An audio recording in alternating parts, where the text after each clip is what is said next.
안녕하세요 여러분, 모델러 나타입니다. 이전 시간까지는 얼굴 모델링의 앞면을 맞추는 작업을 했었는데요. 이제는 옆면을 맞출 차례입니다. 작업이 진행됨에 따라서 실루엣이 어떻게 변하는지 보여드리기 위해서 화면을 두 개로 나눴고요. 여러분들이 실제 작업을 하실 때는 오른쪽 화면을 참고하시면서 작업하시면 됩니다. 작업이 진행됨에 따라서 전체 실루엣이 어떻게 변하는지도 같이 봐주셨으면 좋겠습니다. 먼저 우리가 만든 물체를 선택해 줍니다. 점들이 극단적으로 겹쳐져 있는 상태에서는 원하는 점을 선택하기가 어렵기 때문에 점들끼리의 단차를 내주겠습니다. 단차를 내주는 과정에서는 점의 위치를 구분하는 것이 목적이기 때문에 정확한 위치는 신경 쓰지 않으셔도 됩니다. 옆면에서 원하는 점을 선택할 수 있도록 점들끼리의 차이를 내주는 것이 중요합니다. 먼저 F를 눌러서 프론트 뷰로 바꿔주시고요. 에디터블 폴리에 있는 버텍스를 선택해 주겠습니다. 그리고 나서 몸의 중심에 있는 선들을 전부 선택해 주겠습니다. 그리고 나서 코맨드 패널에 가셔서 소프트 셀렉션 기능을 사용하겠습니다. 유즈 소프트 셀렉션 박스를 체크해 주시고요. 그러면 지금처럼 빨, 주, 노, 초, 파란색, 그리고 아무런 색상도 표현되지 않는 부분으로 나뉘는데요. 색상이 빨간색에 가까울수록 점을 이동할 때 영향을 가장 많이 받는다고 생각하시면 됩니다. 지금 빨주노초 파란보가 일정하게 나오는 것은 제가 미리 값을 맞춰놨기 때문인데요. 여러분들이 처음 소프트 셀렉션 기능을 사용하시면 이 색상이 원하는 대로 나오지 않을 겁니다. 그때는 수치를 조절해 주시면 됩니다. 그러기 위해서 소프트 셀렉션에서 펄 오프라는 값이 있습니다. 어디까지 영향을 얼마나 받을 건지 이 값을 조절하셔서 정하시면 됩니다. 이 펄 오프에 있는 값은 개개인마다 편차가 있기 때문에 실제로 버텍스가 어떻게 색상이 변하는지를 보시고 나서 적절한지 아닌지를 판단하시면 됩니다. 저는 이 정도가 적절하다고 판단했고요. Y축을 움직이기 위해서 뷰를 살짝만 틀어주겠습니다. 이 상태에서 Y축을 움직여 주시면 힘을 받는 만큼 Y축이 움직이는 것을 확인할 수 있습니다. 이제 단차를 내는 작업이 끝났기 때문에 소프트 셀렉션 기능을 꺼 주시고요. 뷰를 다시 라이트 뷰로 바꿔주겠습니다.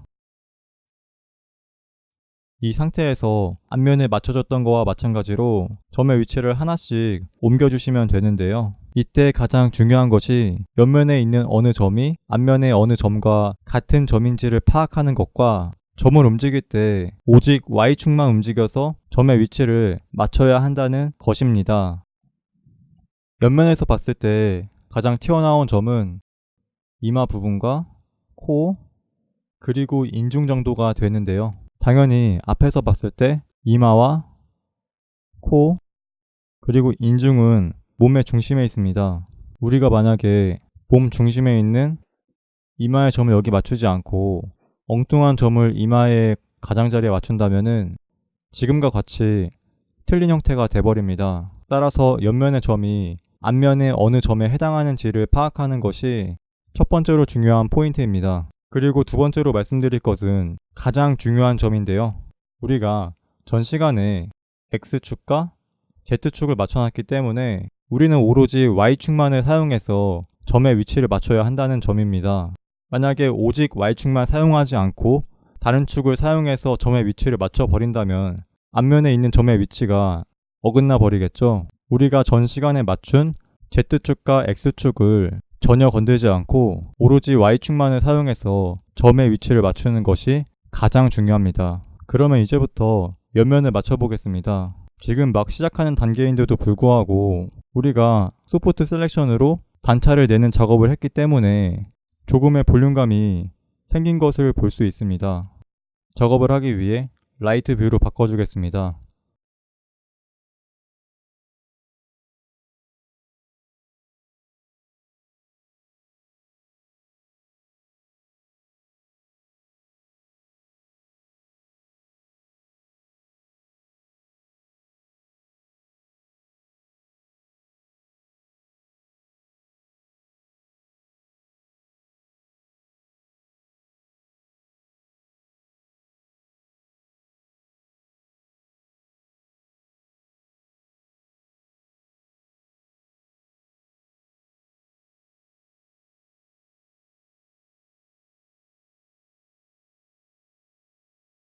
정수리 부분에 있는 모든 점들을 맞췄는데요.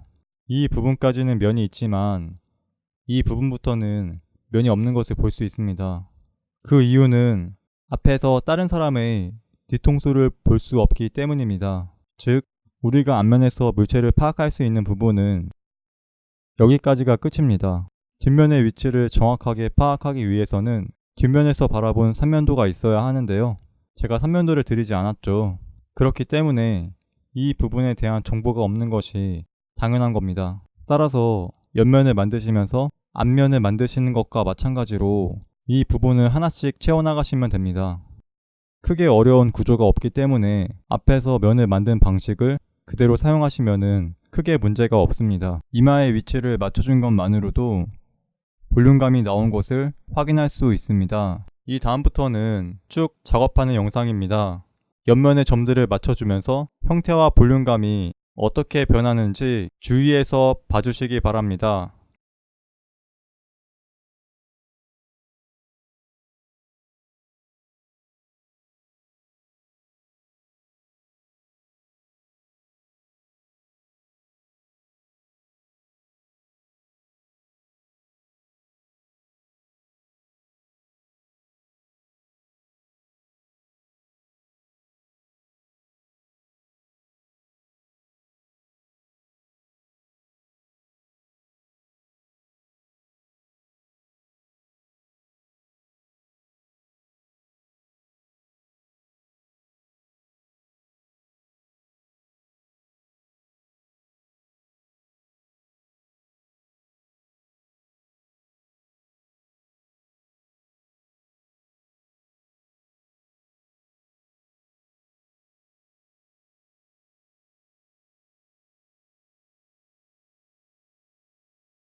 이번 강의는 여기까지입니다. 강의가 만약 마음에 드셨다면 좋아요 및 구독 부탁드리겠습니다.